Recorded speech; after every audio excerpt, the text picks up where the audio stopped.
Welcome to this week's Inbound Debate. Now, because last week's debate took, I think, 15 plus minutes, and we received like a bit of criticism for the length, we decided that what we needed to do was kind of cut out anything unnecessary, kind of trim the fat.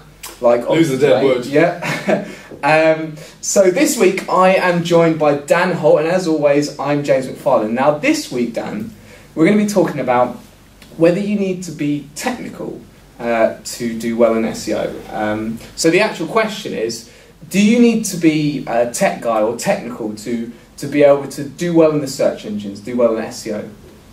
Okay, so my opinion on this is no, I don't think you do need to be. I'd like to think I'm a walking example of that.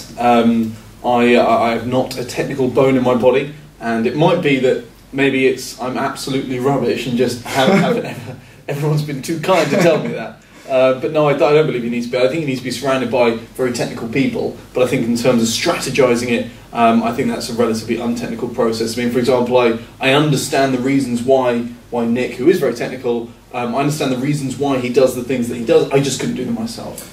I mean, I think for me, I think you don't have to be like a tech nerd to be really good at SEO, but I would say that I learnt a lot from, in my early days, essentially I had to do everything myself. Like I didn't have like a technical person, I didn't have like, content writers, so I had to do it all as like a package, and that really helped me understand SEO from kind of a project management point of view, because I was having to do everything. So while I wouldn't consider myself very, very technical, because I was forced to do that technical stuff early on, now that when I'm talking to a technical person, I can kind of, it's easy for me to communicate with them. And I don't know if you ever have any difficulty communicating with like a technical person, but... yeah, and it's one of those where it's probably my ignorance that leads me to believe that I'm not missing anything. I mean, I suspect that if I was as technical as Nick, I'd probably be aware of other opportunities as well. At least I'm sure that's what his argument would be.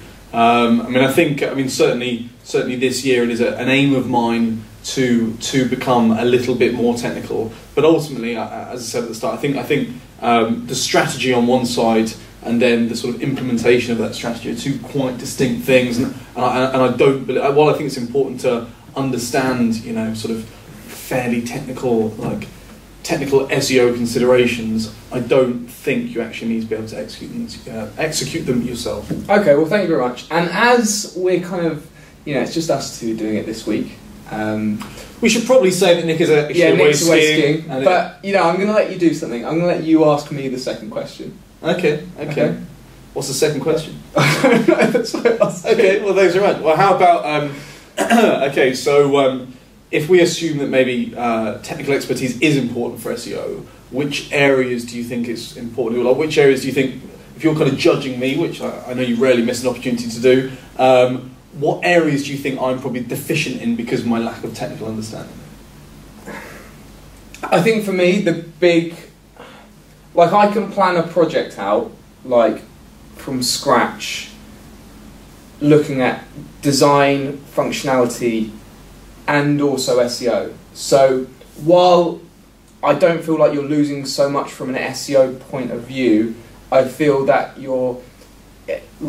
I feel that what I might excel in more than you, because I've kind of been forced to do this sort of functionality stuff, is I understand how like a coder's mind would work, how like a database works, and how like a website might use different pieces of information.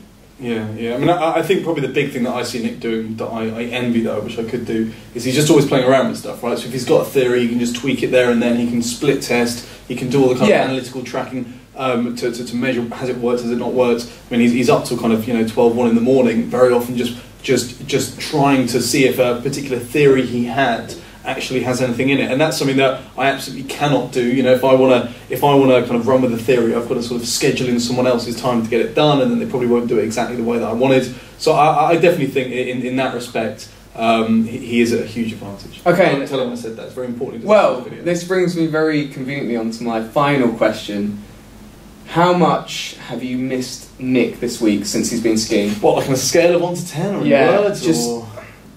1 to 10, and then just maybe 50 words about it. 50 words. Yeah, it's probably too many. I mean, I wasn't missing him at all, and then I realised that in his absence, I was now the sort of default residential technical person. And I got a lot of Skype messages. Anyone who knows me at all is, I mean, that's an absolute joke. I mean, I can barely turn on my computer. So the idea that I was having to deal with some of that stuff, so I've been bombarding everyone I know with questions, various freelancers we work with, sort of partner companies we work with, other people in-house, trying to get other people to essentially do stuff for me, which I know you found quite irritating. So yeah, no, I'd have to say I'd have been missing it quite a lot. Which is 1 to 10? I'd say probably an 8. An 8. Wow, Nick, if you're watching this, 8 out of 10. That and those big brown eyes. Well, thank you very much, guys, for watching. You're not answering. What? Well, I haven't really missed Nick. Okay, fine. So, you know, it was a question for you. Yeah, so thank you for watching this week's Inbound Debate. Next week we will be joined by Nick Pateman again, unless you guys sort of bombard us with fan mail saying we shouldn't, which we might take into consideration. But this has been Dan Holt, I've been James McFarlane, and we'll see you next week.